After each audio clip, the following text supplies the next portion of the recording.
Nueva visita a Rubicon. Cuando iba manejando por la calle Highgate para que Madeline, la consultora psíquica de este libro, le pudiera dar un vistazo a la casa, me comentó que algunas casas que se encontraban en esa calle tenían auras interesantes y estaban rodeadas de energía. Conforme nos acercábamos al número 13, se le empezó a erizar el vello de los brazos y le empezó a hormiguear el cuero cabelludo. Me vino a la mente una cita de Shakespeare que dice: por el hormigueo en mis pulgares siento que algo malo va a llegar. Me pidió que detuviera el carro y allí estábamos frente al número 13, a pesar de que nunca antes había visto la casa. Permanecimos sentadas durante un tiempo que nos pareció muy prolongado, aunque fue solo cuestión de segundos. Parecía como si estuviera recobrando la respiración y se estuviera ubicando. Solo 2 veces desvió la mirada del número 13 para mirar de reojo la casa de mis antiguos vecinos que quedaba enfrente. Mejor vámonos ya, me dijo. Y mientras nos alejábamos, me comentó que había una corriente cruzada entre las 2 casas que se encontraban una frente a la otra. Había una especie de cordón umbilical psíquico que unía a las 2 casas, lo que era bastante extraño. Aunque sospeché que no era el final de la leyenda de la calle Highgate, pensé que por lo menos había concluido ese capítulo específico y podría proceder a escribir el resto de este manuscrito. Sin embargo, el destino tiene otros planes para nosotros. Un día, mi hermana Chris se comunicó conmigo para decirme que había recibido una llamada telefónica de Leila, nuestra antigua vecina de la calle Highgate, quien desde hace 10 años no se comunicaba con ella. Leila había estado hurgando entre algunos objetos antiguos y de casualidad encontró el número telefónico de mi hermana. Hacía tanto que ella y Chris no se hablaban que pensó que era probable que el número fuera ya obsoleto, pero sintió el impulso de intentarlo de cualquier forma. Le dio gusto que todavía fuera el número correcto. Después de ponerse al día en asuntos varios, mi hermana mencionó que yo estaba escribiendo un libro sobre fantasmas.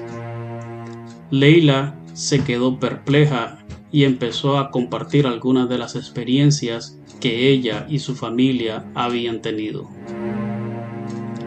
Mi hermana me llamó y me facilitó el número telefónico de Leila y la llamé ese mismo día. Me sorprendió enterarme de que nuestros vecinos también habían tenido experiencias de actividad paranormal. Mas en aquel tiempo, ninguno de nosotros consideró prudente compartir esa información. Platicamos un poco por teléfono y quedamos de vernos junto con su hermano Tony. Lo que está por revelarse es el relato extraño, espeluznante y algunas veces significativo de lo que les sucedió a nuestros vecinos de la casa enfrente de la nuestra. Es curioso cómo entonces ambas casas parecían tranquilas y que ninguna de las 2 familias sospecharan los sucesos extraños que acaecían en la residencia de los otros. Leila es la menor de 4 hermanos. Vivió en esta casa hasta la edad de 18 años. Por todo, fueron como 10 años.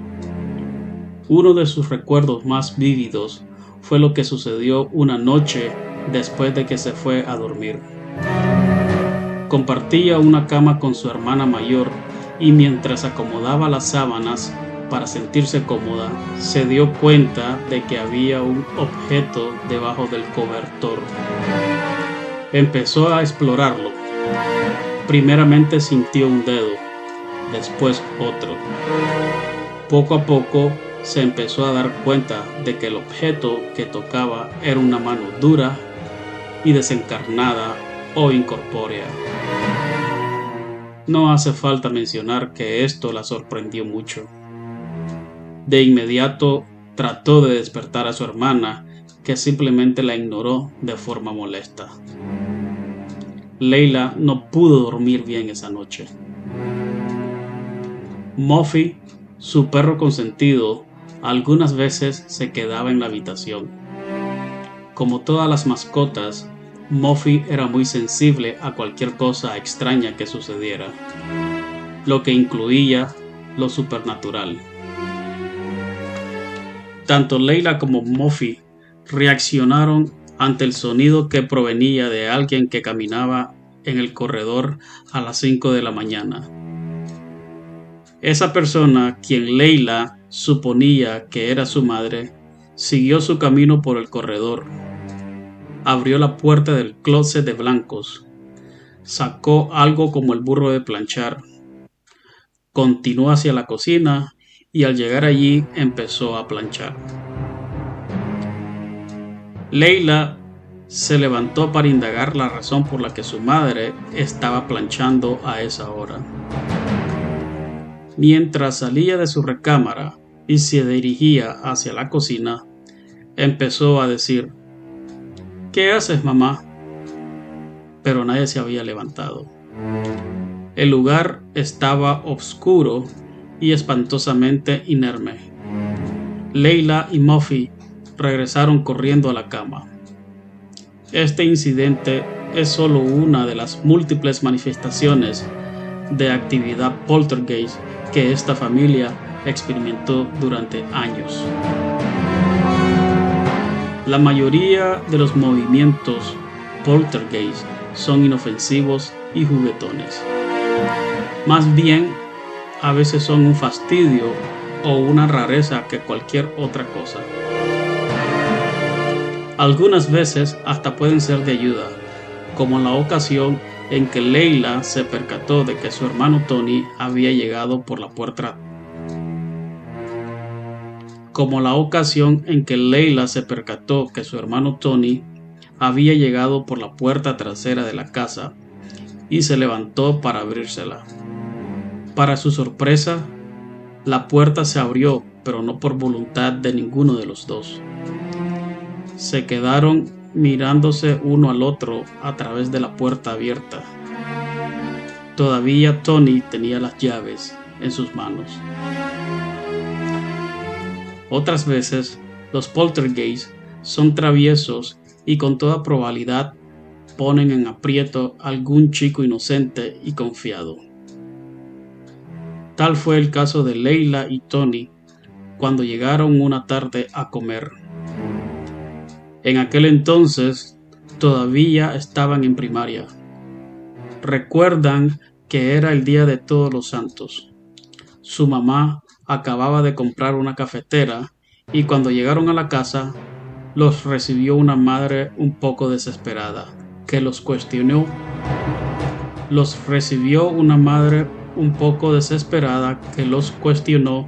Respecto a la nueva cafetera. El artefacto había sido desarmado y sus partes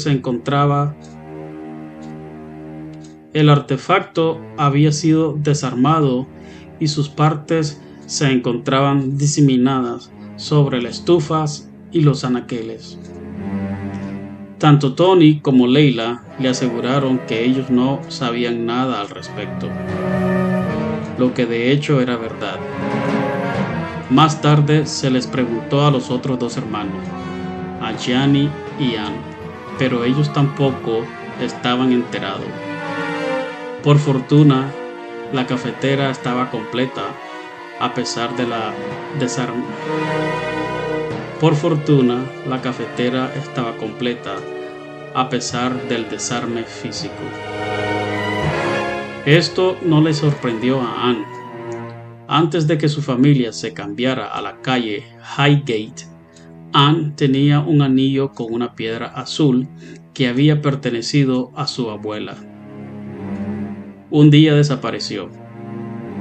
Un poco después de que ya se habían instalado en la nueva casa, estaba revisando uno de los anaqueles de la cocina en donde su padre guardaba todo tipo de artefactos. Y ahí estaba el anillo.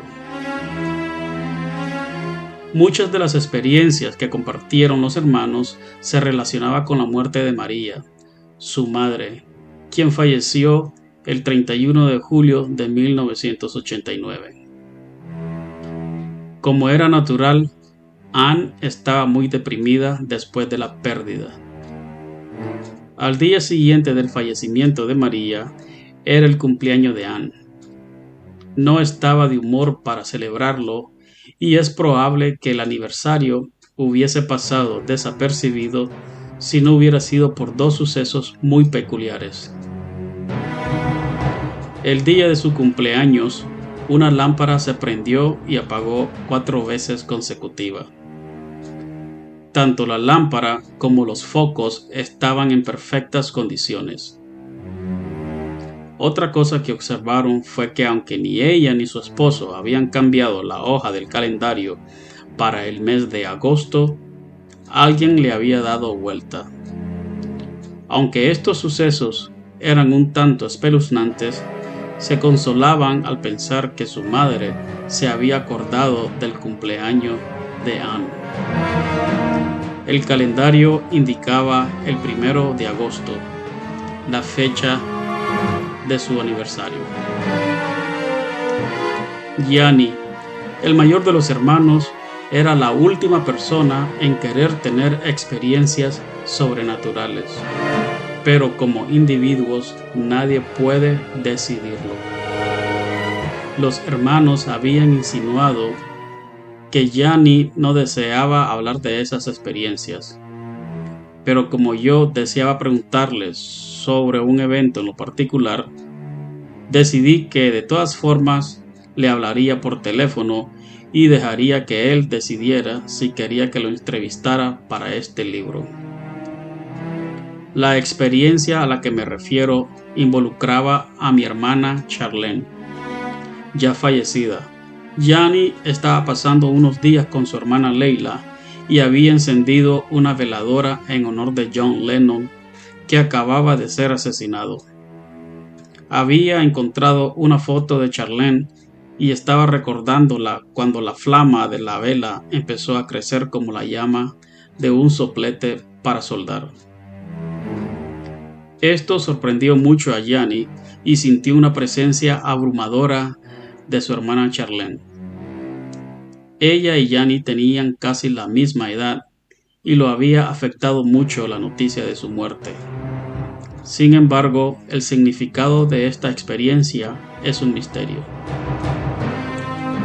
A Gianni, al igual que a sus hermanos, la muerte de su madre lo abrumó mucho, tanto que cuando regresó a la casa de sus padres después del sepelio, como expresó que deseaba pasar la noche allí, sus hermanos se preocuparon de que se pudiera hacer algún daño.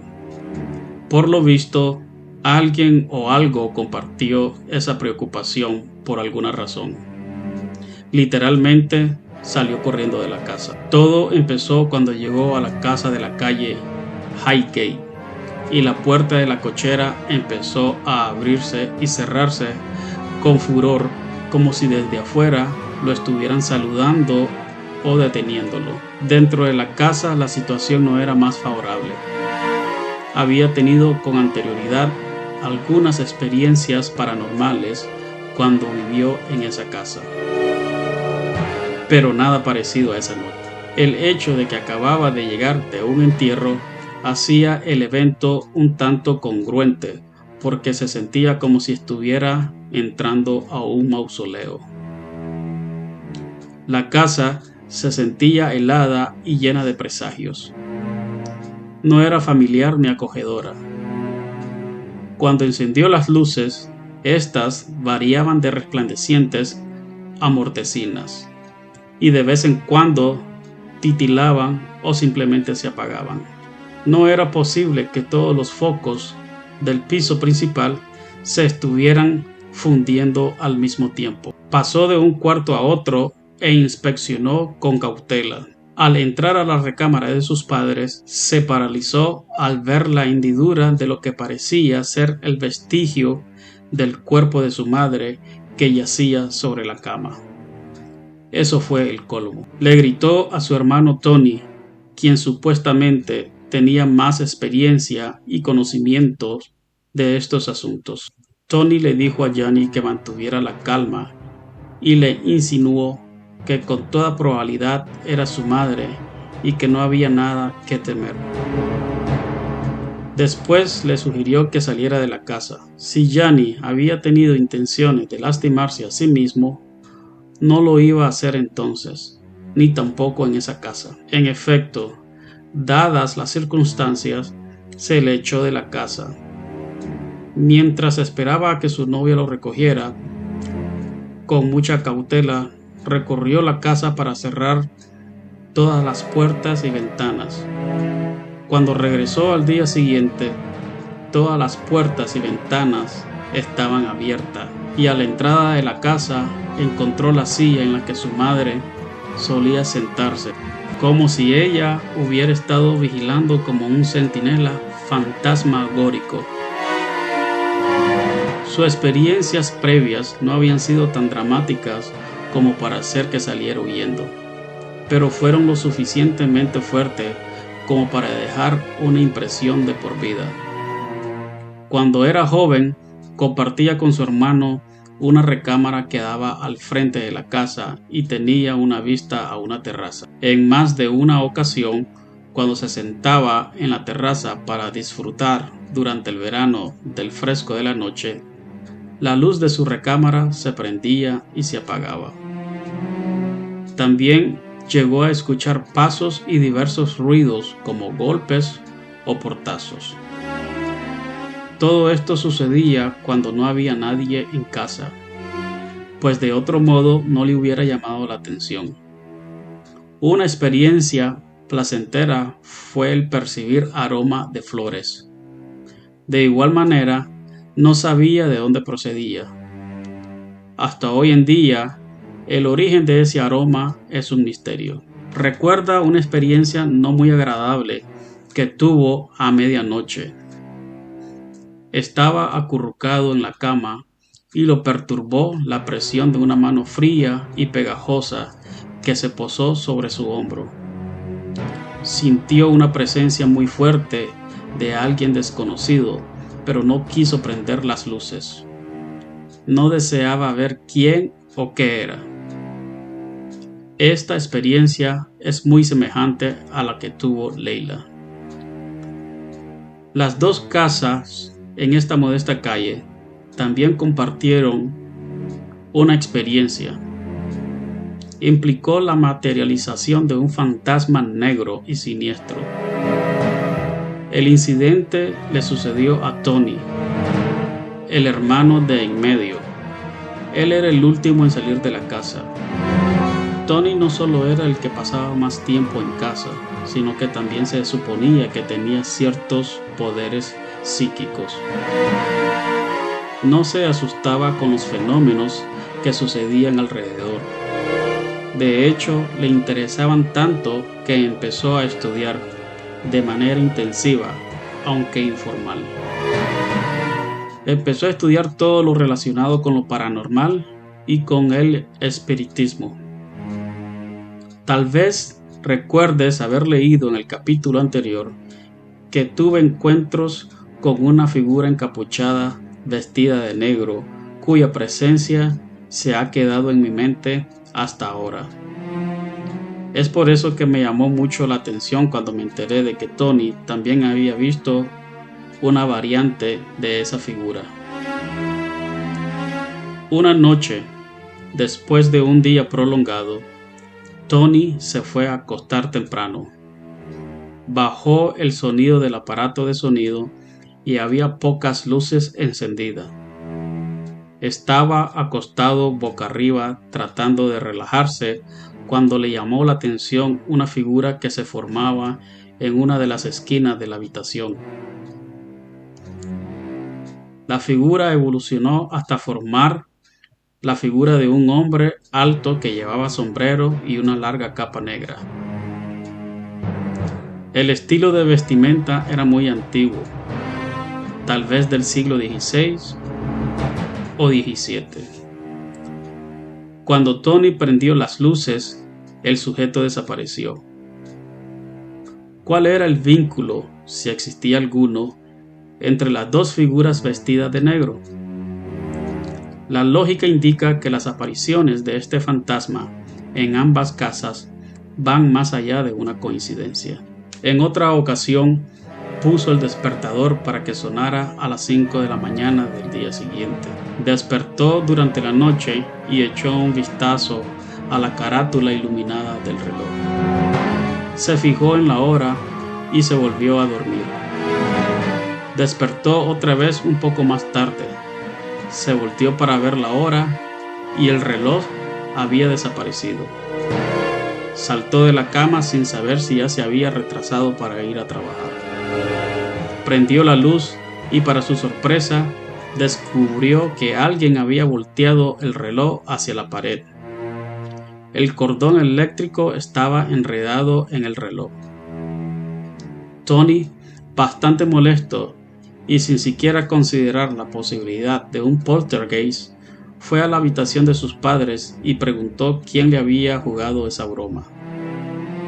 Su madre le aseguró que ella no había sido y le advirtió que no fuera a despertar a su padre, a quien no le agradaba escuchar esos relatos. Tony no llegó tarde al trabajo, y el único significado de este suceso, si acaso había alguno, sería que su madre moriría años más tarde a las 5 de la mañana. Cuando Tony era adolescente, solía podar el pasto de algunos vecinos para ganar un poco de dinero.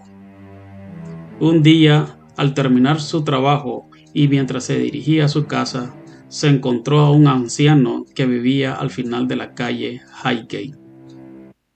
Tony le preguntó si quería que podara su pasto, a lo que el anciano respondió: «Por supuesto, pero no tengo dinero. Te podría ofrecer una cerveza helada como pago». Tony, que estaba acalorado y tenía sed, aceptó. Mientras saboreaba su bebida, en algún momento la conversación se desvió hacia el tema de la vida después de la muerte. Tal vez en broma, el hombre le dijo que cuando él muriera, si le era posible, regresaría y le daría una señal a Tony. Unos meses después, Tony se preparaba para ir a trabajar. Era una de las mañanas más frías y lluviosas del mes de enero, que hasta entonces se habían registrado con vientos fuertes, nieve y granizo, lo que hacía las condiciones de manejo muy desfavorables y especiales. Después de aceptar un termo con café que su madre le había preparado, salió y empezó a manejar el carro por la peligrosa vereda.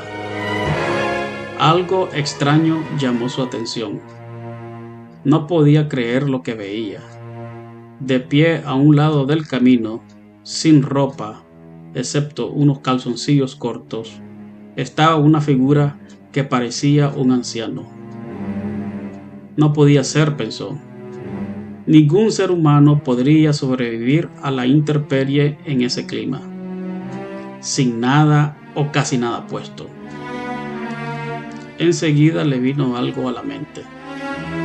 Ningún ser viviente podría subsistir expuesto a esos elementos y recordó las palabras del anciano. Aunque era un creyente firme de los espectros, era lo último que necesitaba aquella mañana.